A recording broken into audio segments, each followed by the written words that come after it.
আসসালামু আলাইকুম, welcome to Abid computer academy. কেমন আছেন সবাই? আশা করি সবাই ভালো আছেন। আজকের ভিডিওতে আপনাদেরকে দেখাবো যে যারা তোশিবা মেশিনগুলো ব্যবহার করেন, ফটোকপি মেশিন, সেটা 2523A, 2323AD কিংবা হচ্ছে ফটোকপি মেশিনের যতগুলো আছে, আমার এই যে এখানে একটা ছবি দিলাম, এখানে যত মডেল আছে সবগুলা মডেলের যদি আপনাদের কোনো বাটনের কাজ না করে, কোনো বাটন যদি কাজ না করে, তখন কিন্তু প্যানেল বোর্ডটা পুরো চেঞ্জ করা লাগে। তো প্যানেল বোর্ডটা চেঞ্জ করতে গেলে নর্মালি 2100 থেকে 2200 টাকা পড়ে যায়। যদি আপনি ইনিশিয়াল নিয়ে আসেন তাহলে তাকে চার্জ দিতে হয়, তাতে কিন্তু 2500-3000 টাকার মতন পড়ে যায়। তো একটা সুইচ যদি নষ্ট হয় তাহলে কিন্তু টেকনিশিয়ানরা বলে যে আপনি প্যানেল বোর্ডটা চেঞ্জ করতে হবে, আপনার আপনার টোটালি প্যানেল বোর্ডটা চেঞ্জ করা লাগে। তো যদি এক দুইটা তিনটা সুইচও নষ্ট হয়ে যায় তাহলে সেটি কিন্তু আপনি নিজে নিজে রিপেয়ার করতে পারবেন। সেটা কিভাবে করবেন আজকের ভিডিওতে দেখাবো। তো ভিডিওটি কেউ স্কিপ না করে পুরো ভিডিওটি দেখার চেষ্টা করবেন। যারা আমাদের চ্যানেলে নতুন আছেন, এখনো চ্যানেলটি সাবস্ক্রাইব করেনি, প্লিজ চ্যানেলটি সাবস্ক্রাইব করে আমাদের সঙ্গেই থাকবেন। তো কথা না বাড়িয়ে চলুন আজকে মূল ভিডিওটি শুরু করি। তো আমার এই মেশিনের মডেল দেখেন 2523A। তো এই 2523 এর মেশিনের যদি এই পুরা প্যানেল বোর্ডটা যদি মনে করেন যে যখন আমাদের এই সুইচটা না কাজ করে, এগুলো না কাজ করে, তখন কিন্তু যারা টেকনিশিয়ান আছে এরা বলে যে আপনার প্যানেল বোর্ডটা চেঞ্জ করতে হবে। তো প্যানেল বোর্ডটা চেঞ্জ না করে আপনি এক দুইটা বাটন যদি আপনার ক্লোজ হয়ে যায় তাহলে সেটি কিভাবে আপনারা সলভ করবেন। নর্মালি মনে করেন যে আমার আগে এই বাটনটা কাজ করতো না, তখন এই বাটনটা খুলে আমি লাগাইছি, এখন দেখেন এই বাটনটাও কিন্তু কাজ করে, এই বাটনটা এখন কাজ করে না। নর্মালি দেখেন কত চাপ চাপ দেই কিন্তু এই বাটনটা কাজ করে না। এই বাটনটা এবং এই বাটন, এই দুই বাটন কাজ করে না। এই দুই বাটন আমি কিন্তু আমি এখন চেঞ্জ করব। তো এই দুই বাটন চেঞ্জ করার জন্য আমাদের যেটা করতে হবে, আমাদের এই প্যানেল বোর্ডটাকে আগে খুলতে হবে। তো নিজে নিজে প্যানেল বোর্ড খোলার জন্য আপনারা যেটা করবেন সেটা হচ্ছে, প্রথমে আপনারা একটা স্ক্রুড্রাইভারটা নিয়ে নেবেন। তো আমার কাছে দেখেন এরকম একটা বক্স আছে, তো আমি এর আগে এরকম একটা বক্স নিয়ে নিছি যাতে আমি আমার নিজের কাজগুলো নিজেই সলভ করতে পারি।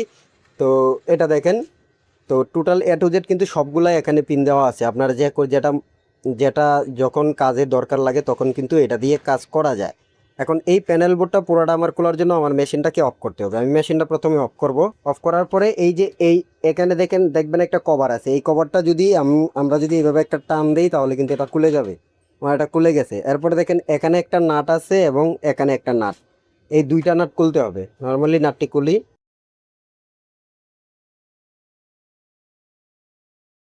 তো নাটটা খোলার পরে যদি এভাবে আমরা টান দিই তাহলে কিন্তু এটা কিন্তু উঠে যাবে। সো উঠে যাওয়ার পরে আপনারা একটু সাবধানে কিন্তু এটা খুলবেন, কারণ এখানে একটা রিবন দেওয়া আছে, এই রিবনটা খুলতে হবে। এই যে এটা দেখেন, এই যে এটা কিন্তু খুলতে হবে। নর্মালি আমি যদি আপনাদেরকে একটু উল্টা করে দেখাই, এই যে দেখেন, তো এটা এটা এটা কিন্তু খুলতে হবে। তো এটা একটু মানে সতর্কর সাথে আস্তে আস্তে খুলবেন, কারণ রিবন যদি চলে যায় তাহলে কিন্তু আপনার নতুন কিন্তু এটা লাগাইতে হবে, নতুন আবার পরিবর্তন করতে হবে। এর জন্য আস্তে আস্তে করে আপনারা এটাকে এইভাবে টান দিবেন। আস্তে আস্তে করে টান দিলেই কিন্তু খুলে যাবে। এটা আমি খুলে নিলাম, দেখেন এটা কিন্তু আলাদা পার্টস হয়ে গেছে। এখন আমরা যেটা করব সেটা হচ্ছে, এখান থেকে আমরা এই যে প্যানেল বোর্ডটা আছে, এই প্যানেল বোর্ডটা পুরোটা আমরা খুলবো। প্যানেল বোর্ডটা করার জন্য এখানে দেখেন 6টা নাট দেওয়া আছে, এই 6টা নাটেই আমরা খুলে নিব প্রথম। তো দেখেন আমি পুরো সব নাটগুলাই কিন্তু খুলে নিলাম। খুলে নেওয়ার পরে এটা যদি আমি এভাবে টান দিই তাহলে কিন্তু এটা দেখেন উঠে গেছে। এর আগে আমি এই যে দেখেন একটা এবং দুইটা, এই দুইটা কিন্তু চেঞ্জ করছিলাম। চেঞ্জ করার পরে এটা এটা কাজ করে না, এটা গেছে গা। এটা চেঞ্জ করব এবং আমার ওকে বাটনটা কাজ করে না। ওকে বাটন এবং হচ্ছে এই দুইটা বাটন আমার চেঞ্জ করা লাগবে। তো এই দুইটা বাটন চেঞ্জ করার, আপনার এটা খোলার পরে আপনার আর কোনো কাজ নাই। আপনার কাজ হচ্ছে যে আপনার এলাকায় কিংবা দেখবেন যে মোবাইল সার্ভিসিংয়ের দোকান আছে, অথবা হচ্ছে যারা ইলেকট্রিশিয়ান, যারা টেকনিশিয়ান, নর্মালি মনে করেন যে বিদ্যুতের কাজ করে কিংবা হচ্ছে মোবাইল সার্ভিসিংয়ের কাজ করে, তাদের কাছে নিয়ে যাবেন। যাওয়ার পরে তাদেরকে বলবেন যে এরকম সুইচ আছে কিনা একটা পাল্টাইয়া দেন।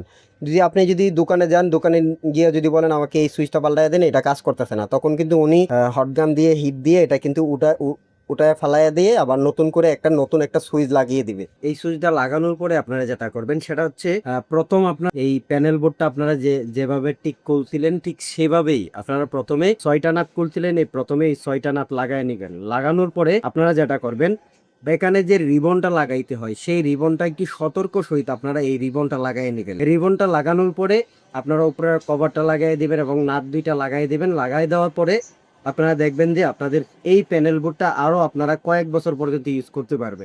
নর্মালি আপনারা একটা দুইটা সুইচের জন্য যদি পুরো প্যানেল বোর্ডটা চেঞ্জ করা লাগে তাহলে তো বুঝছেনই, প্রায় 2100 থেকে 2200 টাকা কিন্তু এই প্যানেল বোর্ডটা কিনতেই লাগে, যেটা আপনি অরিজিনাল যদি কিনতে চান।